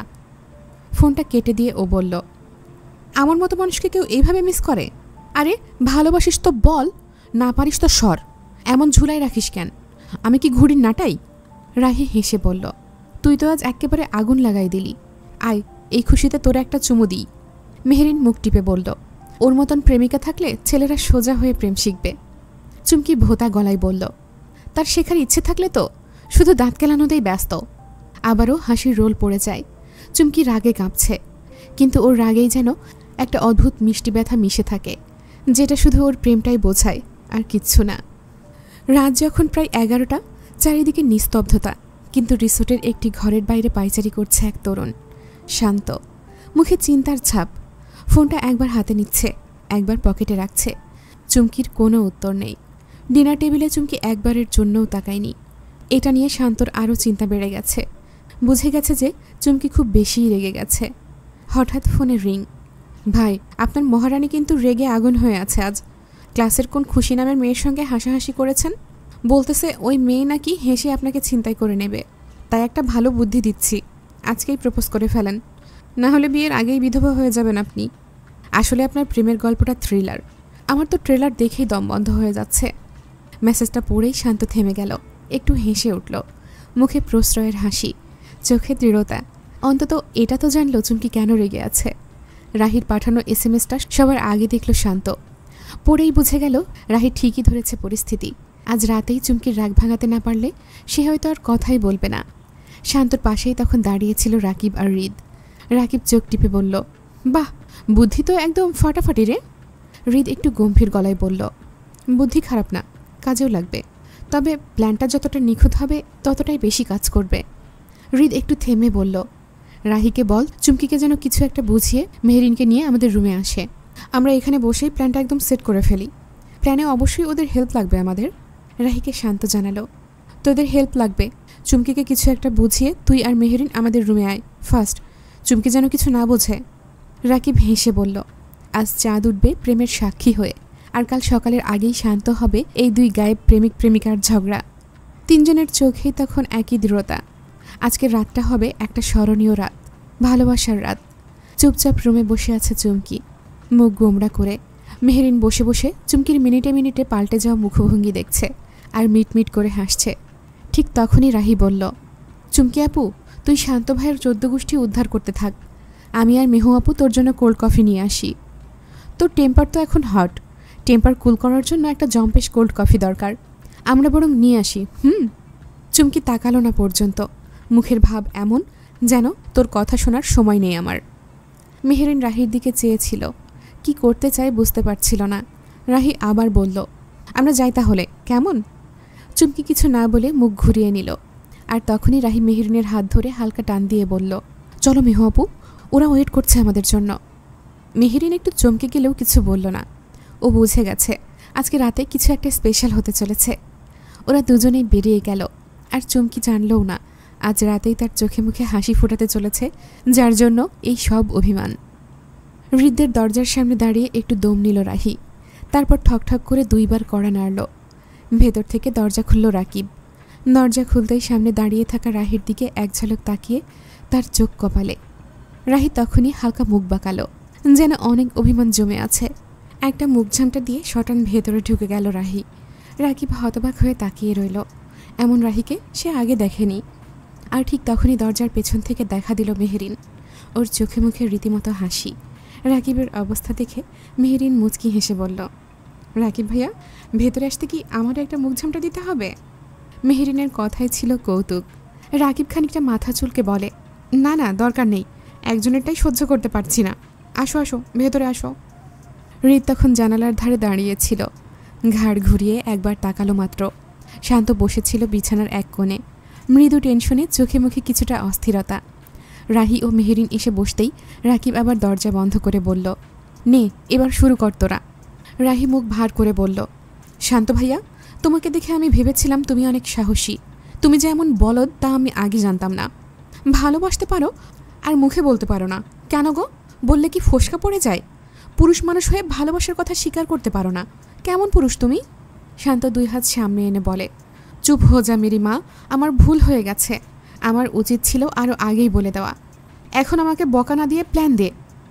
রাহি শান্তকে কিছু বলতে যাবে, তখন চুপ করলো রাকিবের দিকে। দেখল রাকিব ড্যাব ড্যাব করে তাকিয়ে আছে ওর দিকে। রাহি আর একটা মুখ ঝামটা দিল। রাকিব হেসে ফেলল রাহির কাজে। হৃদয়ের কাহিনী দেখে অন্যদিকে মুখ করে চুপচাপ একটা হালকা হাসি দিল। তবে ওর চোখে এখনও একটা ছায়া, যেন সব কিছু ঠিকঠাক হোক, ওটাই শুধু চাই। শান্ত আর মেহেরিন তো উচ্চস্বরে হেসে দিল। রাহি আর মেহেরিন যখন হৃদয়ের রুম থেকে বের হলো, তখন ওদের চোখে মুখে একরকম উত্তেজনা। প্ল্যান স্পষ্ট, রাত গভীর হলেও আবহাওয়ার মাঝে যেন একরকম শিহরণ। চাঁদের আলো ছাদের গায়ে পড়ে রহস্যময় একটা আবহ তৈরি করেছে। রাকিব, হৃদ আর শান্ত তখন হালকা সাজগোজ শুরু করেছে। ছাদের একপাশে ছোট ছোট কিছু লাইট টাঙানো, মাটিতে গোল গোল পাথর দিয়ে ঘিরে রাখা, মাঝখানে রাখা ছোট্ট একটা টেবিল, যেখানে শান্ত লুকিয়ে রেখেছে একটা ছোট্ট বক্স, চুমকিকে দেওয়ার জন্য তার প্রস্তাবের প্রতীক। মাঝে মাঝে হৃদ চোখ তুলে আকাশের দিকে তাকায়। রাতটা যেন অদ্ভুত সুন্দর, কোনো কিছুর পূর্বাভাস দিচ্ছে। আর এইদিকে রাহি আর মেহেরিন পৌঁছালো চুমকির রুমে। চুমকি তখনও একটু মুখ গোমড়া করেই বসেছিল, কিন্তু রাহি ঢুকেই বলল, চুমকি আপু, আর কত রাগ করবে? আসো তোমাকে একটা জিনিস দেখাই, আর তোমার জন্য আমাদের একটা সারপ্রাইজ আছে। চুমকি ভ্রু কুচকে তাকালো, কিসের সারপ্রাইজ? তোরা না কোল্ড কফি আনতে গেলি? মেহু, তোর হাতে ওটা কি? মেহেরিন এগিয়ে এসে বলল, উফ, এত প্রশ্ন করিস কেন? এই দেখ, তোকে আজ চাঁদের রানী বানাবো আমরা, আয়। এই শাড়িটা পরে ফেলতো ঝটপট। শান্ত ভাই নিজে দিয়েছে, বলেছে আজকের রাতটা স্পেশাল। চুমকির চোখ এক মুহূর্তের জন্য স্থির হয়ে গেল, শুধু নিঃশব্দে শাড়িটা হাতে নিল। রাহি চুপিসারে মেহেরিনের কানে ফিসফিস করে বলল, বাকি কাজটা শান্ত ভাইয়ের। মেহেরিন মুচকি হেসে বলল, আর আমরা শুধু আলোর পথ দেখিয়ে দিলাম। চুমকি শাড়িটা পরে আসতেই রাহি আর মেহেরিন দুজনেই হাঁ করে তাকিয়ে রইল। উফ, চাঁদের মতো লাগছে তোকে, আজ তোকে দেখলে শাওনের কবিতাও হার মেনে যাবে। মেহেরিন মুগ্ধ হয়ে বলল। চুমকি একটু হাসে, তোকে তো সত্যি সত্যি রানী লাগছে রে চুমকি আপু। রাহি চোখ বড় বড় করে বলে, কিন্তু রানী হলেও তো রাজ্যে ঢোকা যাবে না চোখ খোলা রেখে। চুমকি একটু ভ্রু কুচকে তাকালো, মানে? রাহি ঝট করে একটা মৃদু রঙের সিল্ক কাপড় বের করে বলল, এই চোখে একটু কাপড় বাঁধতে হবে, চমকের সৌন্দর্য একেবারে পেতে হয় না, ধীরে ধীরে পেতে হয় শোনা। চুমকি প্রথমে একটু ইতস্তত করলেও রাহির মুখে শিশুসুলভ উত্তেজনা দেখে মাথা নেড়ে সম্মতি দিল। মেহেরিন সযত্নে কাপড়টা বাঁধতে বাঁধতে বলল, বিশ্বাস কর, আজকের রাতটা তোর জীবনের সবচেয়ে মধুর স্মৃতি হয়ে থাকবে। চুমকি হালকা হেসে বলল, তোদের দুজনকে আজ কেমন অদ্ভুত লাগছে, কিন্তু আমি তোদের অনেক বিশ্বাস করি। অদ্ভুত না, ম্যাজিক, হেসে রাহি বলে। মেহেরিনকে ইশারা করল। তখন দুজনে মিলে চুমকির হাত ধরে বাইরে বেরিয়ে এলো। বিয়ের আমেজ না থাকলেও আজ চুমকিকে দেখে মনে হচ্ছিল কোনো নববধূকে স্বপ্ন সাজিয়ে কেউ নিতে এসেছে। তারা ধীরে ধীরে এগিয়ে চলল ছাদের দিকে, যেখানে আলো, নীরবতা আর অপেক্ষার মাঝে দাঁড়িয়ে আছে ভালোবাসা। রাহি কাউন্টডাউন করে, 1, 2, 3। চুমকির চোখের সামনে এক মুহূর্তেই পরিবর্তন আসলো। রাহি ধীরে ধীরে চুমকির চোখের কাপড় খুলে দেয়। কাপড় সরাতেই চুমকি দেখতে পেল তার চারপাশটা একেবারে সুন্দরভাবে সাজানো হয়েছে। গোলাপি রঙের বাতি, হালকা সুরেলা গান এবং মৃদু আলোয় ভরা একটি পরিবেশ তৈরি হয়েছে রিসর্টের ছাদে। চুমকি অবাক হয়ে চারপাশে তাকিয়ে আছে। তার চোখে অন্ধকারের মাঝে আলো ফুটে উঠেছে, আর হৃদয়ে সেই আলোটি যেন মিশে যাচ্ছে। এক সেকেন্ডের জন্য মনে হচ্ছিল আজ সে এক রাজকন্যা, সাজানো, মায়াজালে আটকানো। ঠিক তখনই সুরেলা এক গান ভেসে আসে, মৃদু কণ্ঠে বাজছে, তুমি রবে নীরবে। চুমকি রাহির দিকে তাকিয়ে মুগ্ধ হয়ে বলে, সন্ধ্যায়ও তো কিছুই ছিল না, এমন পরিবেশ তো দেখিনি। রাহি এক হাত দিয়ে চুমকির কাঁধে হাত রাখে এবং বলে, তুমি তো একেবারে মুগ্ধময়, এই পরিবেশটা তোমার অপেক্ষা করেছিল সোনা। এখন শুধু তুমিই আছো এখানে। ঠিক তখনই ছাদের দরজা খোলে। শান্ত ঢুকল। পরনে একটা সাদা পাঞ্জাবি, মুখে মিষ্টি হাসি। তার চোখে যেন একটি গভীর মমতা ছিল, যা চুমকিকে দেখে আরও স্পষ্ট হয়ে উঠল। রাতের শীতল হাওয়ায় চাঁদের আলোকমাখা আলো ছড়িয়ে পড়েছে পুরো ছাদ জুড়ে। চারপাশে এক ধরনের নিস্তব্ধতা ছিল। সেই নিঃশব্দতার মাঝে শান্ত আর চুমকি দাঁড়িয়েছিল। ছাদের মধ্যে ছড়িয়ে পড়ে থাকা গোলাপের সুগন্ধ তাদের চারপাশে। একদিকে শান্তর দৃষ্টি ছিল চুমকির চোখে, অন্যদিকে চুমকির দৃষ্টি ছিল পৃথিবীকে ভুলে যাওয়ার মতো শান্তর মধ্যে। শান্ত ধীর গতিতে চুমকির কাছে এগিয়ে আসে, যেন সে এক দীর্ঘ পথ পাড়ি দিতে যাচ্ছে, একটি অনুভূতি নিয়ে যা কোনো শব্দে প্রকাশ করা যায় না। তার হাত চুমকির হাতে পৌঁছায়। চুমকির কাঁপতে থাকা আঙুলগুলোর মধ্য দিয়ে শান্তর শক্ত হাতে আলতো চাপ সৃষ্টি হয়। চুমকি কেঁপে উঠল শান্তর স্পর্শে, যেন তার হৃদয়ের প্রতিটি ধ্বনি শুনতে পেল। শান্ত এক মুহূর্তের জন্য থেমে যায়, তারপর গভীর চোখে তাকিয়ে বলে, তুমি জানো চুমকি, আমি যতবার তোমাকে দেখি ততবার আমার মনে হয় আমি যেন নতুন করে প্রেমে পড়ছি। চুমকি তার চোখে অদ্ভুত এক আলো দেখতে পায়। তার হৃদয়ও কাঁপতে শুরু করে। সে অনুভব করতে পারে যে শান্তর কথাগুলো শুধুই শব্দ নয়, সেগুলো যেন তার অন্তরের গহীনে তৈরি একটি নতুন জীবনের সূচনা। শান্ত তার হাত ধীরে ধীরে চুমকির হাতে রাখে, তার একেবারে কাছে চলে আসে। চুমকি, তুমি যখন আমার সামনে থাকো তখন আমি কিছুই চাই না, শুধু তোমার সঙ্গে থাকতে চাই। চুমকি শান্তর এই কথায় কিছুক্ষণ নীরব থাকে, হালকা একটা শ্বাস ফেলে। তার চোখে এক টুকরো জলকণা আসে, যা সে চোখের কোণে লুকিয়ে ফেলতে চায়। তার কণ্ঠ নরম হয়ে ওঠে, আমি জানি। শান্ত ধীরে ধীরে তার আঙুল দিয়ে চুমকির চুলের ওপর হাত বুলিয়ে দেয়। তারপর সে মাথা নিচু করে চুমকির কানের কাছে সফটলি ফিসফিস করে বলে, তুমি আমার পৃথিবী চুমকি, তোমার সাথে জীবনের প্রতিটি মুহূর্ত কাটাতে চাই। চুমকি চোখে চোখ রেখে সোজা তাকায়, তারপর তার হাত শান্তর হাতে আরও শক্তভাবে জড়িয়ে নেয়। আমিও শান্ত। মুখে একটি মিষ্টি হাসি চলে আসে, যার মধ্যে শুদ্ধ ভালোবাসার প্রতিফলন ছিল। তাদের চোখে একরকম নীরব চুক্তি ছিল, যেন তারা একে অপরকে বুঝতে পেরেছে, আর তাদের মধ্যে থাকা সব কিছু একে অপরকে প্রমাণ করার অপেক্ষায় ছিল। শান্তর ঠোঁটের কোণে একটি হালকা হাসি ফুটে ওঠে। যখন চুমকি তার চোখে চোখ রেখে হালকা হাসে, যেন সমস্ত পৃথিবী তাদের চারপাশে ঘুরে ফিরে আসছে। এভাবে চুমকি আর শান্ত একে অপরের মধ্যে হারিয়ে যায়, আর তারা জানে তাদের ভালোবাসা এই পৃথিবীর সব কিছুর থেকে বড়। রাহি ফোনে ভিডিও করছে মুহূর্তটা। পাশ থেকে তখনই রাকিব একটু বিরক্তি গলায় বলল, আরে গাধা, এসব চোখে চোখে কথা পরে বলিস, আগে আসল কাজটা সেরে ফেল। শান্ত ও চুমকির হুঁশ ফিরে আসে। চুমকি লজ্জায় হাঁসফাঁস করে। শান্ত হেসে মাথা ঝাঁকায়, নিজের আবেগ নিয়ন্ত্রণ করে চুপচাপ হাঁটু গেড়ে বসে পড়ে চুমকির সামনে। হাত বাড়িয়ে দেয় তার দিকে। বক্স থেকে রিংটা বের করে বলে, চুমকি, আমি আজ আর কিছুই বলবো না, শুধু জানতে চাই তুমি কি হবে আমার সারা জীবনের সাথী। চুমকির চোখ ছলছল করে ওঠে। হঠাৎ তার গাল বেয়ে টুপটাপ করে কয়েক ফোঁটা অশ্রু গড়িয়ে পড়ে। সে মাথা নাড়ে, কাপা কণ্ঠে সম্মতি দেয়। শান্ত একটু হাসে। সম্মতি পেয়ে সাথে সাথে চুমকির হাতের রিংটা পরিয়ে দেয়। রিং পরিয়ে রিংয়ের ওপর একটি চুমু খায়। রাহি তখন পাশে দাঁড়িয়ে আর চুপ থাকতে পারে না। রাহি আর মেহেরিন একসাথে ইয়াহু বলে চিৎকার করে ওঠে। সাথে রাকিবও হাততালি দিয়ে বলে, অসাধারণ, অবশেষে গাধার মাথায় বুদ্ধি এসেছে, সাব্বাস বেটা। রাহি ঝামটা দিয়ে বিড়বিড় করে বলে, নিজে গাধার নানা হয়ে আরেকজনকে গাধা উপাধি দেওয়া হচ্ছে। রাকিব কেসে ওঠে রাহির কথা শুনে। সবাই খুশিতে হাসছে, চারপাশে আনন্দ আর ভালোবাসার জোয়ার। আর ঠিক তখনই একটু দূরে দাঁড়িয়ে থাকা হৃদ চুপচাপ তাকিয়ে থাকে। তার চোখ শুধু একদিকেই, মেহেরিন। দুষ্টুমি খুনসুটির মধ্যে হঠাৎ হৃদের গম্ভীর গলা, চলো সবাই, ওদের এখন একা ছেড়ে দেওয়া উচিত। সবাই সম্মতি দিল। রাহি বাচ্চাদের মতো উল্টিয়ে বলল, দাদা ভাই, আমার তো একটুও ঘুম আসছে না। মেহু অপুরো আসছে না আমি জানি, চলো না আমরা একটু হেঁটে আসি। তার গলায় এক ধরনের বাচ্চা সুলভ আবদার, কিন্তু চোখে টুকরো টুকরো দুষ্টুমি। রাকিব হেসে ফেলল, মনে মনে বলে, মহারানীর সব সময় কিছু না কিছু চাই। হৃদ একদম চুপ করে থাকে, ধীরে মাথা নেড়ে বলল, চলো। চারজন বেরিয়ে এলো রিসর্ট থেকে একটু দূরে। রাতের হাওয়ায় এক ধরনের ঘোর লাগা শীতলতা। চারপাশ নিস্তব্ধ, মাঝে মাঝে পায়ের শব্দই একমাত্র আওয়াজ। আর জ্যোৎস্না রাত। মেহেরিন একটু পেছনে পড়ে গেল ইচ্ছে করেই। চুপি চুপি। তার মনে ছিল রাহি আর রাকিবকে একটু সময় দেওয়া দরকার। মেহেরিনকে দাঁড়াতে দেখে হৃদ ব্যাপারটা বুঝল, তাই সেও মেহেরিনের পাশে দাঁড়িয়ে গেল। রাহি ননস্টপ বক বক করে যাচ্ছে। সে কথা বলতে এতটাই অভ্যস্ত যে পাশে মেহেরিন নেই তা বুঝল না।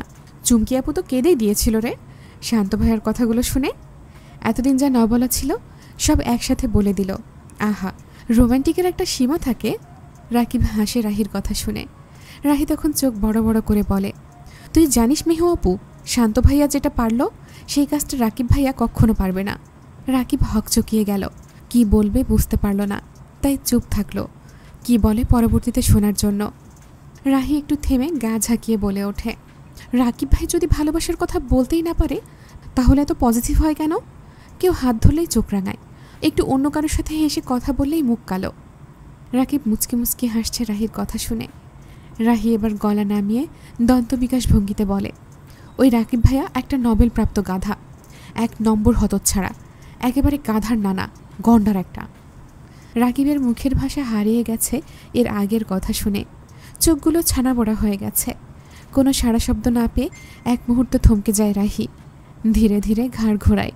আর ঠিক তখনই পেছনে দাঁড়িয়ে থাকা রাকিব ঠান্ডা গলায় বলে ওঠে, নোবেলপ্রাপ্ত গাধা আমি? রাহির মুখ এক নিমেষেই শুকিয়ে যায়। আমি মানে আসলে তুমি তো পেছনে ছিলে।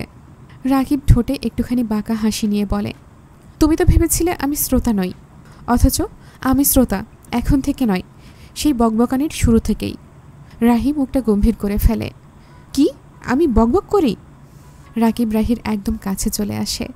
হঠাৎ এতটা কাছে আসায় রাহি ঘাবড়ে যায়। রাকিব কখনো এত কাছে আসেনি। রাহির বুকের ভেতর যেন কেউ হাতুড়ি পিটাচ্ছে। হার্টবিট খুব ফাস্ট বিট করছে। হালকা বাতাসে ওর চুলগুলো উড়ে এসে পড়ে গালে আর কপালে। রাকিব নিঃশব্দে হাত বাড়িয়ে চুলগুলো যত্ন করে কানের পেছনে গুজে দেয়। ওর আঙুলের ছোঁয়ায় রাহির গায়ে কাঁটা দিয়ে ওঠে। তারপর রাকিব মুখটা একেবারে নিচু করে আনে রাহির কানের কাছে। নরম গলা, কিন্তু গভীর। আমি গাধা কিনা সেটা সময় মতোই বুঝিয়ে দেব, মাই লিটল প্রিন্সেস। রাহি যেন পুরোপুরি জমে গেল। রাহির অবস্থা দেখে রাকিব মুখ টিপে হাসছে। মেহেরিন একটু দূরেই দাঁড়িয়েছিল। রাহি আর রাকিবের সেই রোমান্টিক মুহূর্ত চোখে পড়তেই ওর মুখে এক চিলতে হাসি। কিন্তু হঠাৎই অনুভব করলো কেউ ওকে দেখছে। চোখ ফিরিয়ে দেখল হৃদ ভাইয়া চুপচাপ দাঁড়িয়ে তাকিয়ে আছে ওর দিকেই। চোখে এক অদ্ভুত গভীরতা, যেন ওর ভেতরটা পড়ে ফেলেছে। মেহেরিন হঠাৎই অস্থির হয়ে পড়ে। উনি যেন কিছু না দেখে, হাজার হলেও উনি রাহির বড় ভাই। মনে মনে ভাবে মেহেরিন। সেই মুহূর্তে ও যেন নিজেরও অজান্তে সামনে এগিয়ে যায়। কি করবে ভেবে পাচ্ছিল না। হঠাৎ করে হৃদের হাতটা ধরে ফেলে। হৃদ চমকে ওঠে। প্রথমবার মেহেরিন ওকে স্পর্শ করল। মেহেরিন নিচু গলায় বলল, হৃদ ভাইয়া চলেন আমরা ওই দিকটায় যাই। হৃদ অবাক, এক মুহূর্তে কিছু বলতে পারে না। ওর চোখে স্পষ্ট বিস্ময়। মেহেরিন মাথা নিচু করে আছে, কিন্তু হাতে ওর স্পর্শটা শক্ত করে ধরে রেখেছে। রাহি আর রাকিব ওখানে দাঁড়িয়ে। হৃদ মুগ্ধ হয়ে তাকিয়ে থাকে তার মেহেরিনের দিকে, আর মেহেরিন ওকে টেনে নিয়ে যায় অন্ধকার ছায়ার দিকে, যেখানে দুজন ছাড়া কেউ নেই। হঠাৎ মৃদু শব্দ হয় গাছের পেছন থেকে। হালকা আলোতে দেখা যায় একটা লোক গাছের আড়ালে লুকিয়ে আছে। পরনে কালো প্যান্ট, ধূসর শার্ট, চোখে চশমা, চকচকে দৃষ্টি, হাতে ফোন। লোকটা ব্যস্তভাবে কাউকে ফোন করছে। হালকা ফিসফিসে কণ্ঠে বলে, স্যার আমি নজর রাখছি, ওরা আলাদা হয়ে গেছে। আমি ভিডিও পাঠাচ্ছি, আপনি দেখে নিন। ফোনের ওপাশের মানুষটা কি বলল শোনা গেল না। গাছের আড়ালে দাঁড়িয়ে থাকা লোকটা নিচু গলায় বলল, স্যার ম্যাম এখানে আমার চোখের সামনেই আছে, আমি নজরে রাখছি, আপনি চিন্তা করবেন না। ফোনের ওপারের মানুষটা একটা অন্ধকার রুমে বসে আছে, তাকিয়ে আছে সামনে থাকা ল্যাপটপের দিকে। স্ক্রিনে তখন স্পষ্ট দেখা যায় মেহেরিনের হাত ধরে হৃদ ধীরে ধীরে হেঁটে যাচ্ছে দূরে। ভিডিওটা দেখা মাত্রই ল্যাপটপটা ছুঁড়ে ফেলে দিল ফোনের অপর পাশের মানুষটা। একে একে ঘরের সব কিছু ভেঙে তছনছ করে ফেলে। গভীর নিঃশ্বাস ফেলে। সে নিচু গলায় নিজের মনে একটা কবিতা আওড়ায়। তবুও সেই শুদ্ধ উচ্চারণে জ্বলে ওঠে এক অন্য আলো। তুমি হেঁটেছিলে আলোয়, আর আমি চুপি চুপি হাঁটছিলাম অন্ধকারে। তোমার হাসির পেছনে ফিরে কখনো তাকাইনি। তবুও মনে হয়েছিল একটা দিন তোমার চোখে আমার ছায়া ফুটবে। তুমি জানো না, তোমার চুপি চুপি হাঁটা, তোমার কপালের সেই চুল সরানো, তোমার রাগ করে মুখ ফুলিয়ে রাখা আমার নিঃশ্বাসে আগুন ধরায়। তুমি হয়তো তাকাও ওর দিকে, যে ছুঁয়ে বলে চলো, কিন্তু আমি তাকাই তোমার দিকে, যে কখনো ছুঁয়ে বলিনি, তবুও প্রতিটা পদক্ষেপে তোমার ছায়া হয়ে থেকেছি পাশে। একটু থেমে লোকটা বলে ওঠে, তুমি হয়তো কোনোদিন জানবেই না, তোমার নামেই আমার প্রতিটা কবিতা শেষ হয়। সেই লোকটা এবার নিঃশব্দে একটু এগিয়ে আসে, দেয়ালে টাঙানো মেহেরিনের ছবিটার দিকে। তার চোখে যেন আগুন জ্বলছে, ভালোবাসার, না বলা আবেগের। এক মুহূর্ত সে থেমে গিয়ে নিচু গলায় বলে ওঠে, তুমি তুমি শুধু আমার আরিওনা, শুধু আমার। তোমার হেসে ওঠা, তোমার অভিমান, তোমার কোঁকড়ানো চুলে ছুঁয়ে থাকা হাওয়া, সব কিছুই শুধু আমার। তুমি যদি কারো হও, তাহলে সেই কারো আমি হব, আর যদি না হও, তবে সারা দুনিয়ার বিরুদ্ধে দাঁড়িয়ে বলবো, তুমি শুধু আমার, শুধুই আমার, আমার আরিওনা। তার গলায় স্পষ্ট এক দাবি, এক অদ্ভুত অধিকারবোধ, যেন নিজের সমস্ত ভালোবাসা দিয়ে বলছে, তোমার চোখে তাকিয়ে কেউ যদি স্বপ্ন দেখে, তবে সেটা কেবল আমি হব, কারণ তুমি তুমি শুধু আমার, শুধুই আমার। ঠিক তখনই হঠাৎ দরজায় কড়া নাড়ে কেউ, ভেতরে প্রবেশের অনুমতি চাইছে। May I come in sir? ভেতর থেকে কবি সাহেবের গলা ভেসে আসে, কাম ইন। দরজা খুলে ভেতরে আসে এক যুবক, বয়স 25-এর কাছাকাছি, পরনে পরিপাটি পোশাক, চোখে পেশাদারিত্বের ঝিলিক, হাতে একটা ফাইল, মুখে বিনয়ী অথচ দায়িত্বশীল ভঙ্গি। সে বলে, স্যার সব রেডি, সবাই চলে এসেছে, আপনি অনুমতি দিলেই ঠিক 10 মিনিটের মধ্যে মিটিং শুরু করতে পারবো। কবি সাহেব জানালার দিকে এক দৃষ্টিতে তাকিয়ে থেকে ধীরে ধীরে বলে, ঠিক আছে, তুমি সব ব্যবস্থা করো লাবিব, আমি আসছি। লাবিব মাথা নেড়ে সম্মতি জানিয়ে বলল, ওকে স্যার। তারপর বড় বড় পা ফেলে বেরিয়ে গেল ঘর থেকে। কবি সাহেব ধীরে ধীরে বেসিনের সামনে গিয়ে দাঁড়ালেন, আয়নার দিকে তাকান। তার চোখ দুটো যেন মায়ার রাজ্য, চোখ দুটো গভীর, শীতল, কিন্তু শুষ্ক নয়। তাদের ভেতর লুকিয়ে আছে বহু অপূর্ণ কবিতা, বহু বিনিদ্র রাত। এই চোখ দুটো অনায়াসে মানুষের চোখের ভাষা পড়ে ফেলতে পারে। তার নাক সোজা, সুচালো আর আত্মবিশ্বাসে পরিপূর্ণ, যেন শৈল্পিক নিখুঁত এক রেখা, যার মুখের ভারসাম্য ধরে রেখেছে নিঃশ্বাসে। তার ঠোঁট পাতলা আর গোলাপি, ঘন আর সংযত, ওপরের ঠোঁট একটু বাঁকা, যেন মৃদু বিদ্রূপ লুকিয়ে রাখে। তার কপাল প্রশস্ত মসৃণ, চিন্তার ভাঁজে কালি জমেছে যেন, আলো পড়লে চকচকে লাগে, কিন্তু কাছ থেকে দেখলে বোঝা যায় এখানে দিন রাত পেন ও পেইনের জটিল একচেটিয়া বসবাস। তার মুখে চাপ দাড়ি, দাড়ির রেখাগুলো যেন তার ব্যক্তিত্বের প্রতীক। দীর্ঘ সুগঠিত পুরুষালী। তার আকর্ষণীয় একটা দিক হলো অ্যাডামস অ্যাপেল স্পষ্টভাবে ওঠানামা করে যখন তিনি কথা বলেন, যেন প্রতিটি শব্দ তার ভেতর থেকে উঠে আসে। চুল আঁচড়ানো, তবু খোলা, অল্প ঢেউ খেলানো, একটু কপালে পড়ে থাকে ইচ্ছে মতো। মাঝে মাঝে আঙুল চালিয়ে তোলেন সেটা কপাল থেকে, কিন্তু তা যেন অভ্যাসে পরিণত হওয়া এক অনিচ্ছা। তিনি আয়নায় নিজের চোখে চোখ রেখে বলেন, কয়দিন ছাড় দিয়েছি, আর তাতে আমায় ভুলে গেলে? That's not fair. তার গলা নিচু, নরম, কিন্তু এক অদ্ভুত শীতল রেশ বয়ে চলছিল প্রতিটি শব্দে। তোমায় আমি আকাশে ওড়ার ডানা দিয়েছি, শুধু এই আশায় সময় মতো সেই ডানাগুলো কেটে নিজের খাঁচায় ফিরিয়ে আনব। তিনি এগিয়ে গিয়ে আয়নার কিনারা ধরে থেমে গেলেন। আর তুমি তুমি আমার ভালো মানুষের সুযোগ নিয়ে আমাকে ভুলে যেতে বসেছ? এটা কি মেনে নেওয়া যায়? তার চোখে অদ্ভুত এক দীপ্তি। হঠাৎ মনে হচ্ছিল তার চোখের সামনে শুধু আয়না নয়, বরং সেখানে দেখা যাচ্ছে কোনো এক গোপন জগৎ, যেখানে ভালোবাসার নিয়ন্ত্রণ আর প্রতিশোধ একই সাথে নিঃশ্বাস নিচ্ছে। ঘরের বাতাস ভারী হয়ে আছে। আয়নার সামনে দাঁড়িয়ে কবি সাহেব ধীরে ধীরে চোখ বন্ধ করে কিছু একটা গুনগুন করতে থাকে। গলার স্বর নরম, কিন্তু ব্যথা ভেজা। সেই গুনগুনানি একসময় গানে রূপ নেয়, সে যে এখন আমায় ভালোবাসে না। গানের শেষ লাইনে গলা কেঁপে ওঠে। তিনি থেমে যান, আয়নায় নিজেকে দেখেন। চোখে একরাশ অভিমান, একটুখানি রাগ, আর অনেকখানি অপেক্ষা। তারপর হাত মুখে পানির ছিটা দেন। আচরণে কোনো ব্যস্ততা নেই, যেন প্রতিটি অঙ্গভঙ্গিতেই ব্যক্তিত্ব ঝরে পড়ে। পরনে সাদা শার্ট, তার উপর কালো ব্লেজার, হাত দিয়ে সামান্য চুল ঠিক করছেন। মুখে আবার সেই আত্মবিশ্বাসের রহস্যময় হাসি ফিরিয়ে আনেন। হল ঘরে একটানা কথাবার্তা চলছিল। কেউ হালকা হাসছিল, কেউ নিঃশব্দে ফোন স্ক্রল করছিল, কেউ বা আবার চোখে মুখে বিরক্তির ছাপ নিয়ে ঘড়ি দেখছিল। ঠিক তখনই দরজা খুলে গেল। মৃদু শব্দে, কিন্তু যেন সবার হৃদয়ে ঘণ্টা বাজিয়ে। প্রথমে ঢুকল লাবিব, চোখে গম্ভীরতা, পরনে নিখুঁত ফর্মাল পোশাক। পেছনে সে হালকা মাথা ঝুঁকিয়ে দাঁড়ালো। তার পেছনেই এলেন কবি সাহেব। ঘরটা মুহূর্তে নিস্তব্ধ, যেন বাতাস থেমে গেল, কথা থেমে গেল, নিঃশ্বাস জমে উঠল কারো কারো। সবার চোখে এক অনুভূতির ঝিলিক, ভয়, সম্মান আর বিস্ময়। তার উপস্থিতি যেন এক অদৃশ্য চাপে মাটির ওপর কাঁপন তুলে দিল।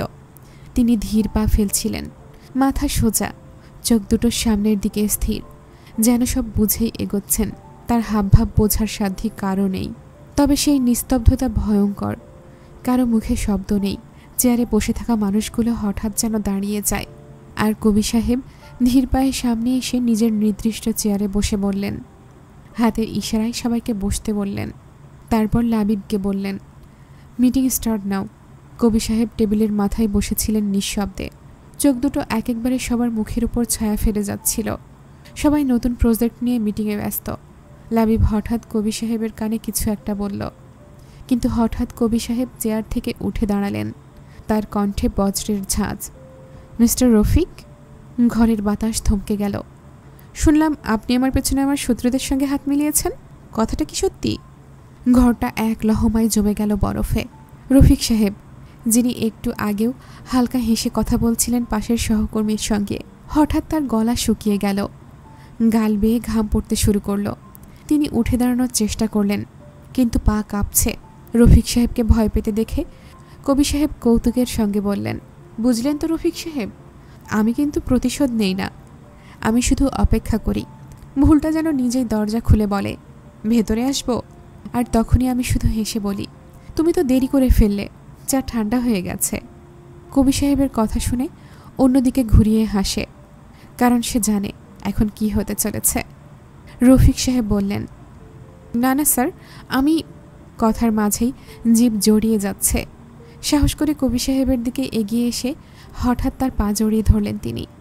স্যার, আমায় মাফ করে দিন, আমি ভুল করেছি, একবারের জন্য সুযোগ দিন। আমার পরিবার আছে, বাচ্চারা আছে, আমি জীবনেও আর এমন কিছু করব না। তার গলায় কাঁপুনি, চোখে জল, ভয়ে কাঁপছে সে, চোখে মুখে হতাশা আর কাকুতি মিনতি। কবি সাহেব অবাক হয়ে নিচের দিকে তাকালেন। তারপর নাটকীয় ভঙ্গিতে মুখ কুঁচকে বললেন, আরে আরে, কি করছেন? মেয়ে মানুষের মতো এইভাবে ধরাধরি করছেন কেন রফিক সাহেব? এই শুনুন, আমি জানি আমি হ্যান্ডসাম, তাই বলে সুযোগের সদ্ব্যবহার করে আপনি আমাকে টাচ করবেন না। আমাকে টাচ করার অনুমতি শুধু আমি আমার বউকেই দিই। আর এখন আপনি আমার পা ধরে নাটক করছেন, মানে কি? আপনার চরিত্র নিয়ে তো আমি চিন্তায় পড়ে গেলাম। একটু থেমে চোখ গোল করে আবারও বলে, এই, আপনি আবার আমার প্রেমে টেমে পড়ে যাননি তো? ইস, এই হ্যান্ডসাম হয়ে যে কি বিপদে আছি। সবাই এসে আমার বইয়ের হকে নজর দিচ্ছে। ওহো, আমি তো এখনো বিয়েই করিনি। তবে ভেবে দেখি, এক অর্থে সেটা বোধহয় আমার ভাগ্য। ভাবুন তো, যদি আমার বউ থাকতো, আর সে যদি আমাকে এইভাবে স্পর্শ করতে দেখতো, তখন তো ও ভাবতো আমার বর নিশ্চয়ই এই ভদ্রলোকের সাথে পরকীয়া করছে। আর পরিণতিটা, বউটা রেগে গিয়ে ঠাস করে একটা ডিভোর্স পেপার আমার মুখে ছুঁড়ে দিয়ে যেত। তারপর আমি হতভম্ব হয়ে দাঁড়িয়ে থাকতাম, নিঃস্ব, অসহায়, এতিমের মতো। আচ্ছা বলুন তো, তখন কি আপনি আমার বইয়ের দায়িত্ব নিতেন? হ্যাঁ, সকালে গরম চা, দুপুরে ভুনা খিচুড়ি, আর রাতে আমার ঘুম না আসা পর্যন্ত গল্প, সব করতেন? হঠাৎ করে কবি সাহেব বলে ওঠে, না না, রিস্ক নেওয়া যাবে না, আপনাকে নিয়ে প্রবলেম হতেই পারে। তাই এক কাজ করি, আপনাকে টপকে দিই। মানে আপনি থাকবেন না, তাহলেই না আমার সংসারটা বেঁচে যাবে। না আপনি থাকবেন, না আমার ঘর ভাঙার সম্ভাবনা থাকবে। আমি আমার বইয়ের ক্ষেত্রে কোনো রিস্ক নিতে পারবো না। তাই টপকে দিই, ঘরও থাকবে, শান্তিও থাকবে, আপনি না থাকলেই মঙ্গল। ঘর জুড়ে নিস্তব্ধতা, যেন বাতাসও থেমে গেছে কবি সাহেবের চোখের দৃষ্টিতে। সবাই ভয়ে জড়সড় হয়ে আছে, কারণ তারা জানে এখন কি হতে চলেছে। এমন সিরিয়াস মুহূর্তেও কবি সাহেবের এমন কথা শুনে কেউ কেউ নিজেদের হাসি আটকাতে পারছে না। রফিক সাহেব আহাজারি করে বলছিল, স্যার, ভুল হয়ে গেছে, মাপ করে দিন। কবি সাহেব ধীরে ধীরে নিচু হয়ে রফিক সাহেবের মুখের সামনে এসে বসলেন। একদম থমথমে গলায় বললেন, ভুল ভুল মানুষ হঠাৎ করেই করে না রফিক সাহেব। এই ভুলটা ধীরে ধীরে গড়ে তোলে। বিশ্বাস ভাঙার মতো ভুল একদিনে হয় না। আপনি সময় নিয়ে প্রস্তুতি নিয়েছেন, তাই তো? রফিক কাঁপা কাঁপা গলায় বলল, স্যার, আমি ভুল। রফিক সাহেব হাউমাউ করে কেঁদে উঠে দাঁড়ায়। ভয়ে রীতিমতো তার হাত পা কাঁপছে। সে বুঝতে পারছে তার মৃত্যুর সময় ঘনিয়ে এসেছে। ভয়ে প্যান্ট খারাপ করে ফেলেছে। কবি সাহেব হঠাৎ হেসে উঠলেন, একটা ঠান্ডা গা শিউরে ওঠা হাসি। ভয়? এক পা পিছিয়ে গিয়ে বলল, আপনার ভয় পাওয়ার সময় এখনো আসেনি মিস্টার রফিক। কবি সাহেব হাতের কলমটা বের করলেন, একটা কালো ধাতব পেন। খুব সাধারণ মনে হলেও তার ওজন যেন অন্যরকম ভার বহন করে। ঘুরে ফিরে রফিক সাহেবের পাশ দিয়ে হাঁটছেন তিনি, যেন শিকারী এক দুর্বল হরিণকে চারদিক থেকে পরখ করছে। তারপর আচমকা থেমে গেলেন রফিক সাহেবের পাশে। চোখে গদগদে আগুন, মুখে ঠান্ডা হাসি। আপনি জানেন, বিশ্বাসঘাতকদের জন্য আমার একটাই উপহার থাকে, সাইন চিহ্ন রেখে দিই আমি, যেন মনে থাকে কার সাথে বিশ্বাসঘাতকতা করতে চেয়েছিল। এই বলেই কাঁধ থেকে হাত নামিয়ে কলমটা ধীরে ধীরে ঠেসে দিল রফিক সাহেবের বুকে, ঠিক বাম পাশে। রফিক চিৎকার করতে চাইল, কিন্তু পারল না। ঘরটা গম গম করে উঠল। ঘুমন্ত দানব যেন এক মুহূর্তে জেগে উঠেছে। রফিক দুলে পড়ে গেল মেঝেতে। কেউ দৌড়ে এগিয়ে এলো না। কবি সাহেব চোখ মুছল রুমালের কোণে, হেঁটে গেল সামনে রাখা চেয়ারে, বসে গম্ভীর গলায় বলল, আসুন এখন মিটিং শুরু করা যাক। সময় বাঁচান, কেউ যদি বেরিয়ে যেতে চায় এখনই সুযোগ। ঘরে কেবল নিঃশ্বাস ফেলার শব্দ। সবাই ভয়ে কাঁপছে, কারো মুখে কোনো রা নেই। সবাই তাড়াহুড়ো করে যে যার জায়গায় গিয়ে বসে পড়ে। জানের মায়া সবারই আছে। ঘরটা তখনও নিস্তব্ধ।